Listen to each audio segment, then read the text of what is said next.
Hey, how you doing? This is Adam Post. So the worldwide boss for marketing, the head of marketing internationally for Warner Brothers, has been fired. Why would you fire a guy like this? Variety wants to know. From Variety, why would Warner Brothers fire its marketing chief ahead of its riskiest movie slate in years? And it's not just risky, it's also the most opportunity they have. They're supposed to be launching a competitor to the MCU. They're supposed to be launching their own non-tainted, on-brand, high-quality, continuity-focused, brilliant new universe launched with DC characters. That's why they got James Gunn. And if you're going to get anybody, pretty much James Gunn is the guy. He's demonstrated success creatively and also financially over at the MCU. And you can't just pick people like that off the street and say, hey, yeah, let this guy do it. No, you need someone who actually has experience that you can hire to do a thing like this. So they've got that going on. So what are they doing getting rid of the worldwide marketing chief? Well, it looks like the guy's not performing. When you have a company like Warner Brothers Discovery, and they're trying to pay their debt, which they're doing. They've paid down billions and billions in debt. And they're also trying to value their intellectual properties as highly as they can. Can you even imagine what the value would be of the DCU if they got it right? If the first movie for Superman does $1 billion, that's a lot of money. It's plenty enough to imply that the launch of a DCU could be worth billions upon billions of dollars just for that DCU division. It's hard to imagine how valuable it would be. But alternatively, if you look at it the other way, and if Superman comes out and it doesn't do $1 billion, and maybe it makes $500 million or $600 million, that's not really enough. It's not about the one movie even. It's about the entire value of the entire DCU catalog and investments they could make, distribution they could do, licensing, other spin-offs, merchandising, the success of the film on their streaming service. It really means everything to them. But this guy, he hasn't created a positive buzz for Superman. I mean, it's tough to pick one guy and blame him on it. And James Gunn wrote the movie. James Gunn made the trailer. James Gunn is in charge of the DCU. Not this guy, but at the same time, he's got to make that work. He's got to get a buzz going for Superman. But he didn't. So he's out. Coming from Cosmic Book News, James Gunn's Superman faces sky-high stakes. A new report about Warner Brothers claims that much like the Man of Steel himself, James Gunn's Superman movie is facing sky-high stakes, and a lot of that is riding on the movie.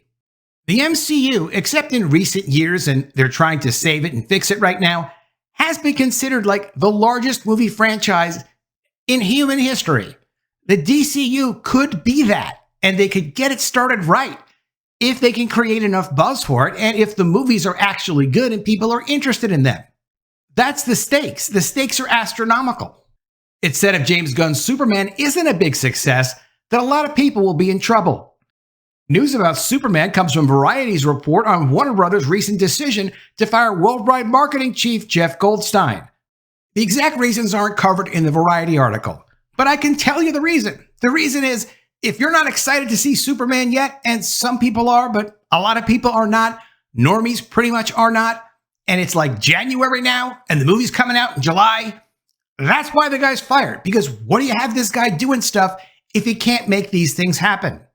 Some people have said that Warner Brothers is cutting back on expenses, and they figure, why keep this guy around? Let's save a couple of bucks and let him go.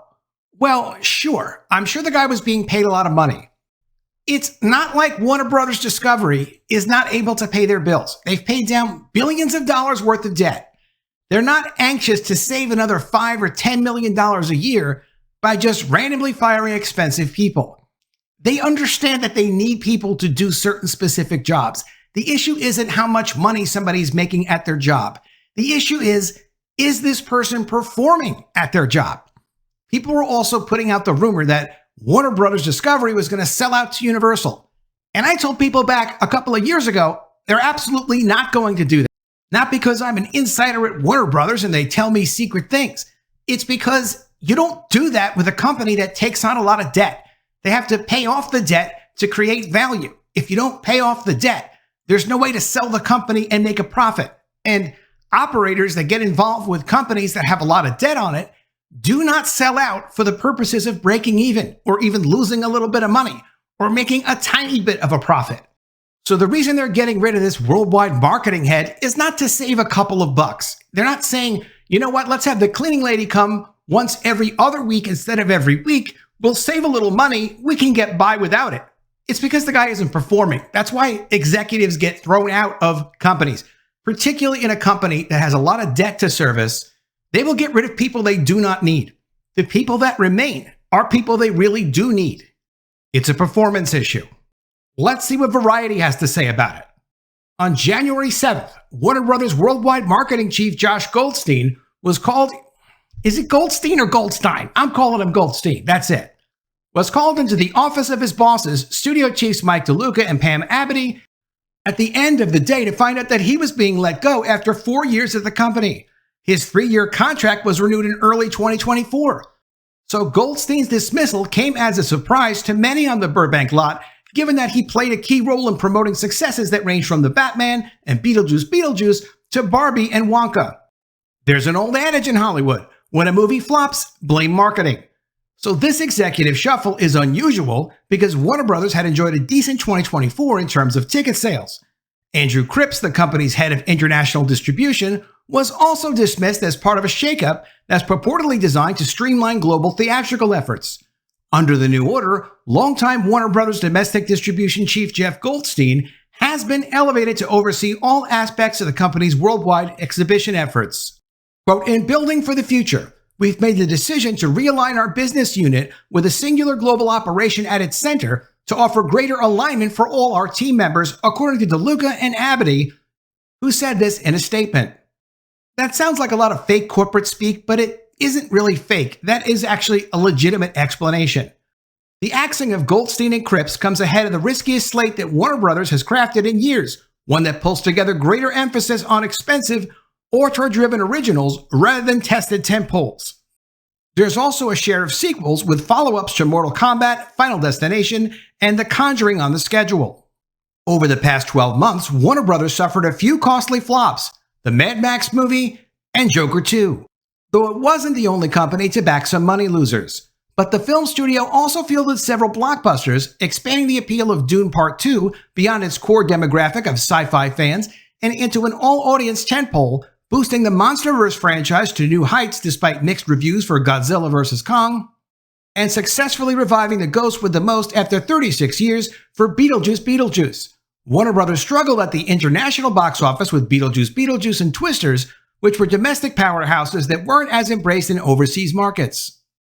Yet the studio has endured far more tumultuous box office runs like in 2021, when the entire Warner slate was released simultaneously in theaters and on streaming under the direction of then Warner Media CEO Jason Kilar. Some insiders and analysts suggested that Goldstein's firing was tied to cost-cutting measures. After all, it's unclear if the worldwide marketing position will be replaced. Despite industry-wide speculation that Goldstein was being scapegoated for the embarrassment of Joker 2, sources say there wasn't a single precipitating event that led to the marketing guru's ouster. The issue is this: if you're going to put out Joker 2, and you're going to put out Barbie, and Barbie is a huge hit, and Beetlejuice is a huge hit, but Joker 2 is not, because Joker 2 is essentially a terrible movie. Okay, whose fault is that? The fault is the people that greenlight the movie. But when you have the product ready and you're trying to promote the product and you're trying to get it into international markets, you have to create a buzz internationally. And if you're the head for worldwide marketing, it's up to you to help figure out how you're going to make the case that this movie can succeed in all international markets. Even if it's a terrible movie like Joker 2, which could be impossible. But I'm not inside their meetings. I don't know what this guy exactly was doing or not doing. But I can say I have seen the Superman trailer, and the trailer was okay. It wasn't great. It was enough that I would expect they would have found a couple of ways to start promoting it a little bit more aggressively. And they haven't done that. Maybe it's this guy's fault, or maybe it's not. But if this guy can't make that happen, why would they need him? Quote, Warner Brothers had a pretty good year, says Jason Squire, professor emeritus at USC School of Cinematic Arts. You can't point to a series of movies that haven't made the grade. Short of the ones that didn't deserve a strong audience like Mad Max 2 and Joker 2. That's not marketing's fault, that's production. And I don't disagree with that. Mad Max was terrible. Joker 2 was terrible. But Superman is not terrible. It's at least okay. And it has some heartfelt moments in it, like Crypto the dog. Like, do something with that. Within the first few months of 2025, the studio will unveil a mix of genre-fair and filmmaker-driven originals. Quote, their next 5 movies are really in trouble, so it's curious they do this executive overhaul now, says one industry executive on the condition of anonymity. Quote, Superman will be a massive hit. Everything else on their entire slate is a question. James Gunn's Superman reboot flies to the big screen on July 11th. Other sequels on the calendar include Final Destination 6, The Conjuring Last Rites, and Mortal Kombat 2. Those are the safer bets. Then there's Anderson's untitled film with Leonardo DiCaprio, which cost at least $130 million and requires $300 million to break even. Gyllenhaal's $80 million Frankenstein spinoff, The Bride. And Joseph Kosinski and Brad Pitt's $300 million racing drama F1, which is backed by Apple but will be distributed by Warner's. Promotional efforts can start as early as the film gets the green light, so marketing has been underway for most of these titles, but the bulk of advertising is typically deployed within 2 months of theatrical release. Quote, on paper, it's an ambitious schedule, says Squire. You worry about the budget on some of these movies. It forces marketing to spend more because they have to be high enough to offset the cost of the movie. Goldstein was hired in 2021 by former Warner Brothers Motion Picture Group chairman Toby Emmerich, who was ousted himself in 2022 as David Zaslav took the reins of Warner Brothers Discovery. Goldstein is known as a skilled marketer with a reputation for consistency and strong filmmaker and talent relationships. But his employment isn't without controversies. At Sony in 2001, he was suspended without pay for 30 days for falsifying film critic quotes to promote 4 of the studio's movies. Also, Goldstein was wrongfully terminated from Universal in March 2018 for alleged misconduct. An arbitration judge in 2020 ruled in his favor and awarded him a reported $20 million in damages. Over his 30-year career, he launched the campaigns for big-budget blockbusters like Sony's Tobey Maguire-led Spider-Man, which at the time was the first $100 million opening weekend in history, as well as Universal's Jurassic World, Despicable Me, 50 Shades of Grey, and Fast and Furious franchises. Goldstein has also orchestrated the promotional efforts for artsier fare like David Fincher's 2010 Facebook origin story The Social Network, Tom Cruise's 1996 comedic sports drama Jerry Maguire, and Jordan Peele's directorial debut Get Out, and the 50 Shades trilogy were coincidentally produced by Goldstein's eventual boss, DeLuca. More recently, he was the architect behind the pink publicity machine of Greta Gerwig's 2023 sensation Barbie, which is Warner Brothers' highest-grossing movie in history. How is it that he did this for Barbie, but he's not doing it right now for Superman or the DCU? I understand right now because they fired him like more than a week ago, but why didn't he do it? Why didn't he coordinate all of this? Because for now, the movie's coming out in just a few months. It's the launch of the new DCU, really. It really should culturally be a very big deal, and it's not. Quote, marketing people are the first to be blamed and the last to be given credit, according to Chapman University's film school dean Stephen Galloway. People say Barbie marketed itself. No, it didn't. They did an amazing job. On one hand, Hollywood feels it's admirable Warner Brothers are willing to take creative risks in an era where reboots and sequels have reigned supreme. There's an inexhaustible supply of intellectual property, meaning the entertainment industry needs new ideas in order to survive. But others question the amount of money that Warner Brothers is putting on the line. Industry veterans acknowledge that it's common for new studio chiefs to clean house and fill the C-suite with their own employees. Abity and DeLuca haven't said whether they intend to tap a new worldwide marketing chief. In the meantime, the duo has deputized 3 of Goldstein's direct reports. According to sources familiar with DeLuca and Abity's rationale, the studio bosses felt that Goldstein was operating under an old-school mentality. With the changes, they believe they retained the executives who played a pivotal role in the winning campaigns for Barbie and Wonka, but have implemented a structure that allowed the pair to exert more oversight over those employees.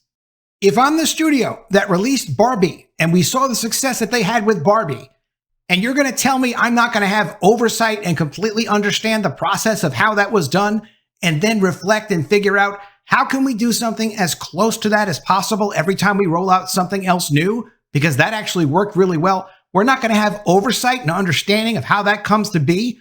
That's not acceptable. And that's what got this guy fired. They continue. While intensely passionate about his work and job, Goldstein has been described as stubborn and blunt with his manner. Some have speculated he butted heads with Abity and DeLuca. However, insiders dismiss this as a factor, noting it's not unusual for top lieutenants like Goldstein to be dogged and opinionated. Quote, "You can never rule out people's chemical affinity for each other in these jobs," says Galloway. All of this ups the already high stakes for Superman, which relaunches the DC Universe under the direction of Gunn and Peter Safran. Superman is the studio's best hope at fielding a billion-dollar blockbuster in 2025, but even the Man of Steel isn't impervious to box office kryptonite. The superhero adventure is arriving at bust times for the once impenetrable genre. Quote, "There's a ticking clock for everyone at the studio. July 11th is D-Day," says Galloway, referring to the date that Clark Kent makes his theatrical return. Quote, "If Superman can't storm the beaches of Normandy, a lot of people will be in trouble." Having gone through the Variety article, it's pretty clear. What they want is results. They want the people that know how to carry out campaigns, like the campaign they did for Barbie. And then they want to turn that into a process that they can extend to their incredibly important intellectual property franchises, like Superman, like the entire DCU. For whatever reason, this guy wasn't doing that. He wasn't making it happen. The movie's going to come out in a few months. They can't replicate the success of setting up the marketing campaign for Barbie and all the partnerships with all the corporations in this amount of time. That should have been started more than a year ago. They have a few months. There's a lot of good they can do, but they need to move fast and get results, because now results is all that matters. Let me know what you think of all this in the comments below. Always love to see your ideas. Please be sure you are subscribed to the channel. Click the bell for notifications, give me a thumbs up, and I'll see you again soon with another story. And if I don't see you, I will miss you.